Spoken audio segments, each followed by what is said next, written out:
Hey guys, welcome back to the channel. We got a really cool video for you today.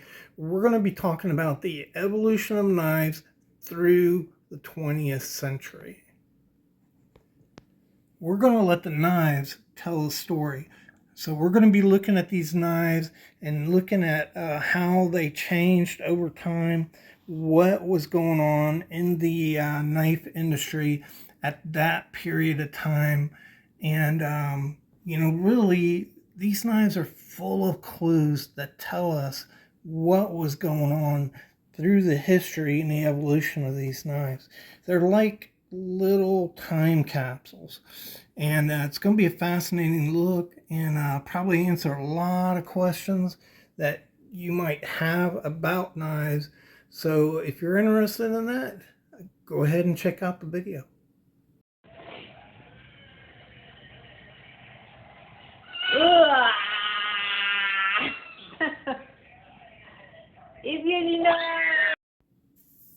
Hey, welcome back to the Fortified Castle. I just want to say hi to all my viewers. Bonjour, privet, guten tag, hola, ciao, and konnichiwa to my foreign viewers. And today we're going to be looking at the evolution of knives through the 20th century. So from 1900 up to 2000. And we're going to look at 10-year periods every decade, what changed, how knives changed, what was going on in the cutlery industry, how knife companies were changing, materials were changing, mass production was changing, all of those issues. And we're going to let the knives tell the story. And so these are not the best examples of the knives for any particular time. They were chosen because I could trace them right to that decade. And so for the most part, they're reflective of the decade we're going to be talking about. There are a few knives in here that are not vintage. I'll tell you that when we come across them. And so without further ado, let's check this out. All right, so let's look at the 1900s. This little knife here is a single-bladed regular jack. It's made by Robertson Knife Company. Let's see if I can get that to snap in. There you go, Robertson Cutlery Company. This little knife is well-made knife. It's kind of plain.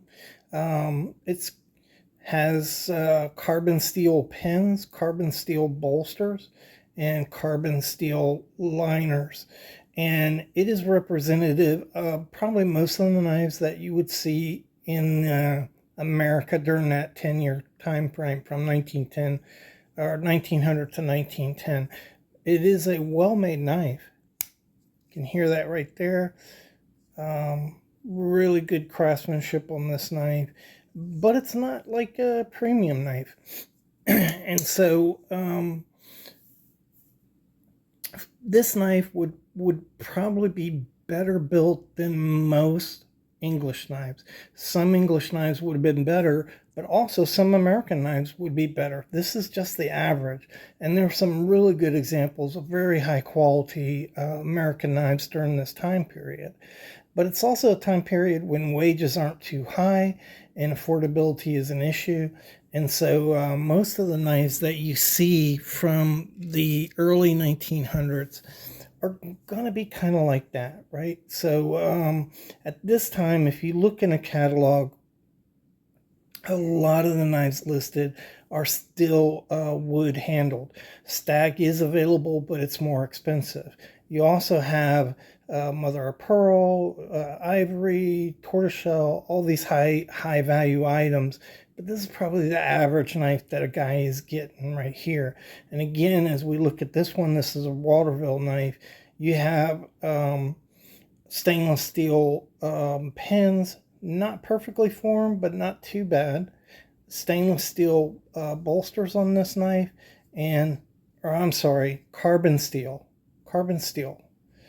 pins, bolsters, and liners. And as you go on through the 1900s, the knives start to get better. And you can see here, these are brass pens and nickel silver bolsters, but you still have carbon steel liners in here. And so the Americans were slow to move over to brass pens and brass liners. They thought carbon steel was stronger. It is stronger, but you really don't need that strength in a pocket knife.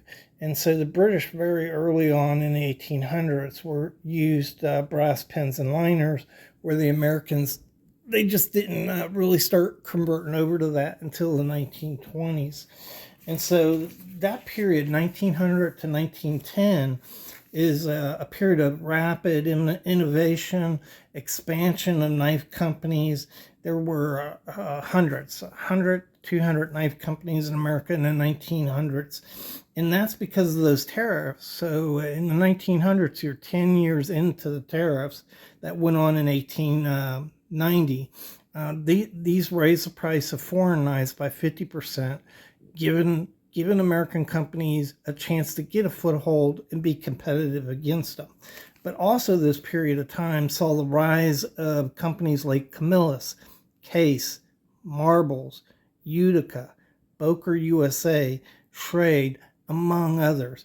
And it was a time of rising stars and also fading stars. So there were companies going out of business at this time. So primarily what I'm showing you, it is knives that were wood, but there were a lot of knives like this. This is a Walden-made knife, and you can see how the pins are kind of irregular, kind of surprising for a Walden knife. This was sold by E.C. Simmons, this knife here, and it was a Keen Cutter brand, so it's one of their upscale brands, but you have nickel silver bolsters and you have brass liners. So you can see you're getting a mix of these materials. They're not all kind of standardized yet. And that's what's going to change in the period from 1911 to 1920. And let's just move into that. So this is a LF&C knife. You can see the pins are nicely formed. They are nickel silver pins, nickel silver shield, nickel silver bolster, and you have brass liners. So this is actually an upgrade. A lesser knife would have brass pins, but things are changing and the knives are looking really, really good. This period from 1911 to 1920, the Americans are considered to have the best knife in the world. This is an Ullery. It's produced by Nampiock. You can see here it has steel liners, but you have brass pins, nickel silver bolsters. And this one right here, this is a Buffalo knife company from Buffalo, New York. You can see celluloid. And in the 20s, celluloid has taken a bigger prominence. So I didn't show you any in the 1900s because very few celluloid knives were advertised. And it took a while for celluloid to really get to this point right here and expand and explode. But in that period of the 1911 to 1920, celluloid is starting to gain traction.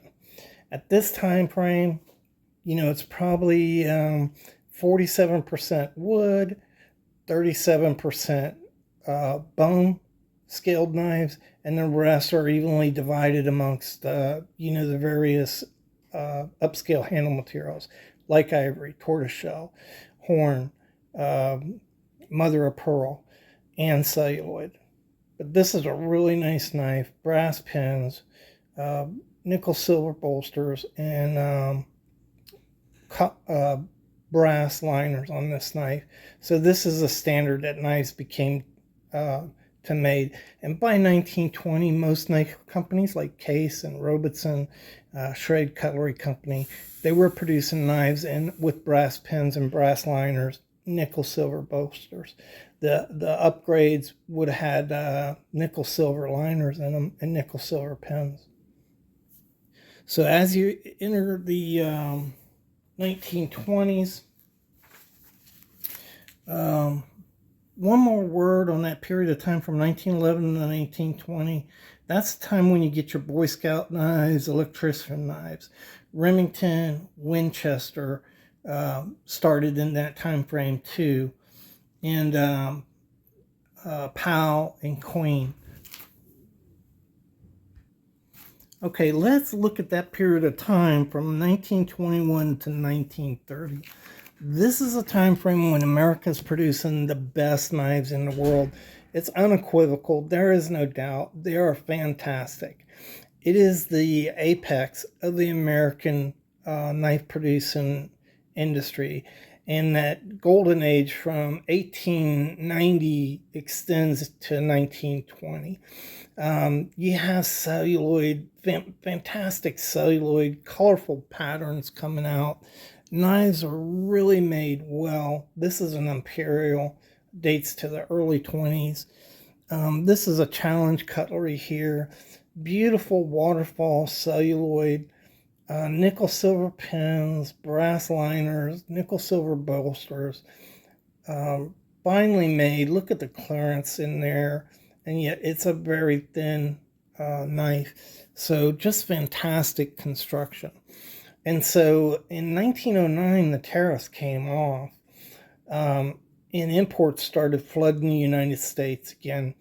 But World War I, which started in 1914, gave the United States a reprieve, and so they really weren't feeling the pressure that much until the end of the that 1919 period when the war ended. So by the 20s, that influx of foreign knives are coming back into the United States, but that's not the only thing. Let's see, this is a Walden knife, by the way, and it is fantastically built. Just a beautiful knife. And not only do you have these foreign imports coming into the United States, German knives that are good quality, not as good as the Americans, but they're a lot less money. And so people are buying them. And at this time, you have another dynamic going on. You have urbanization. And so this is a time frame when people are moving from the country and into the cities. The result of that is you don't need knives as much in the city as you did in the country. And so the consumption of knives are going down at the same time that you have imports, cheap imports coming in. And so this is putting Americans under tremendous pressure.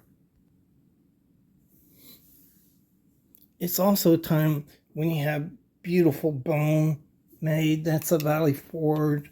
This is a Utica right here. Really nice looking and unusual designs. And that's the other part of this is the 20s is the time when the model numbers just boomed. They just went out the roof, from hundreds of models to thousands. And that's when you get models like this, the Easy Open. The Trapper came out around 1922, the Standard Trapper. The Toothpick, if it didn't come out during that time, that's when it was popularized. So we don't know who released most of these. This is a Moose by Canton. Came out in the 20s. Case is infamous 62, 65. And Remington's model 1128 and other models. This was simply called the Trapper. It's a heavy trapper. Very popular model.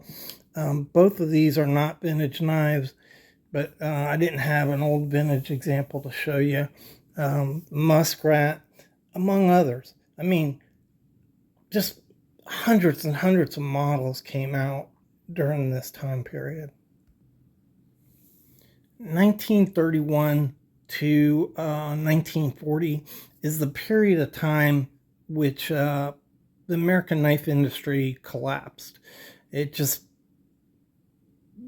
no other industry has suffered a collapse like the knife industry during that period of time. A lot of factors contributed to it: cheap imports, changes in demographics, excessiveness by knife companies who had 1,500 models. They were just making whatever, and there were extravagances and excesses.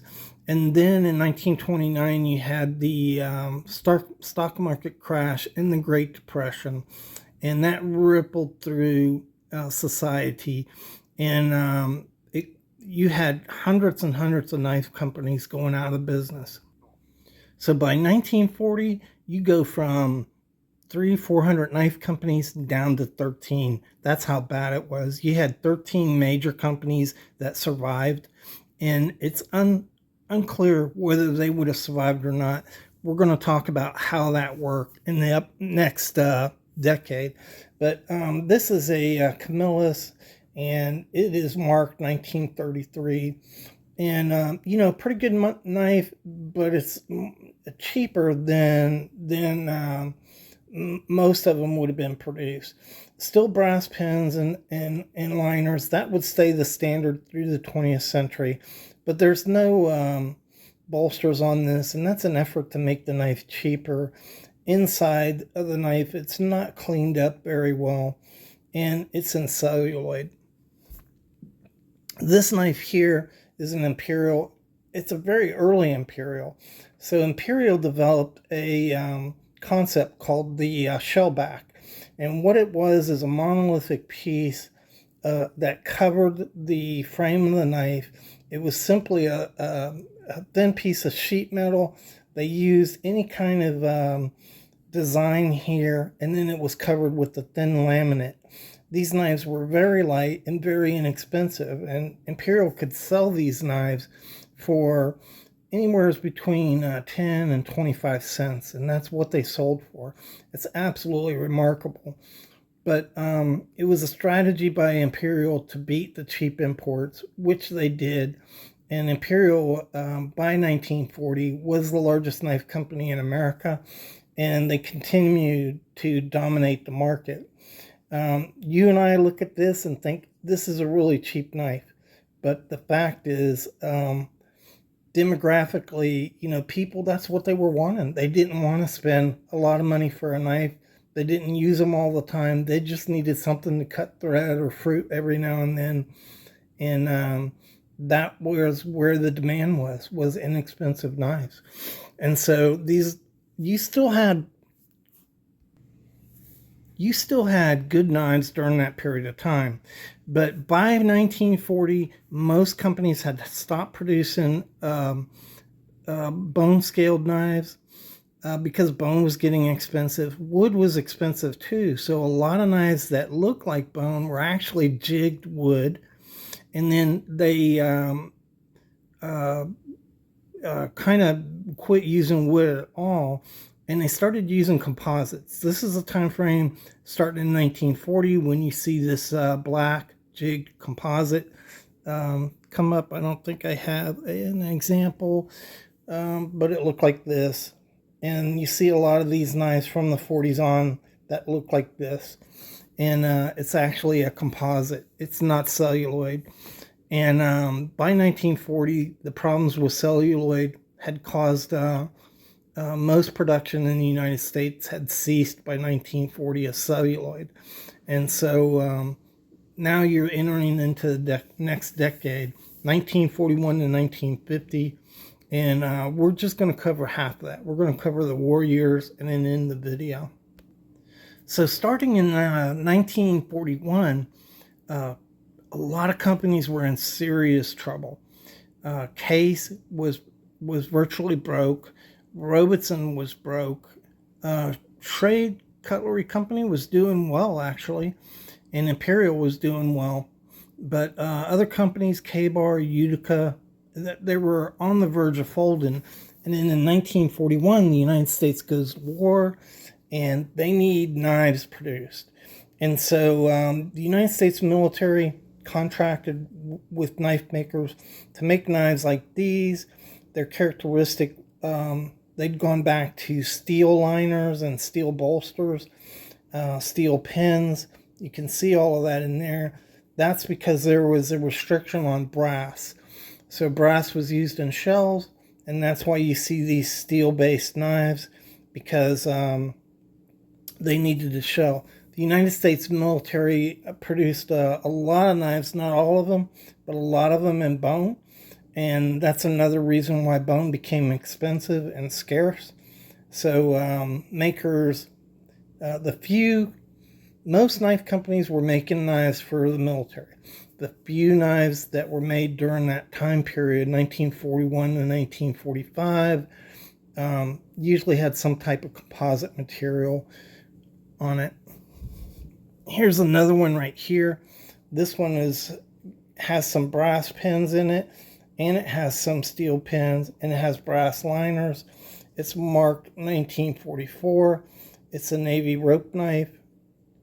And you can find some knives that have brass pins in them, particularly the ones produced very early in the war period. But towards the middle and late, they weren't producing a lot of knives with that kind of materials. And so this is where I'm going to end the video because it's getting long. We'll do a second part. But if it wasn't for World War I or World War II, it's unclear that anybody but Imperial would have survived that period of time. So check out the second part of this video, and you'll learn the rest of the history of American knives in the 20th century.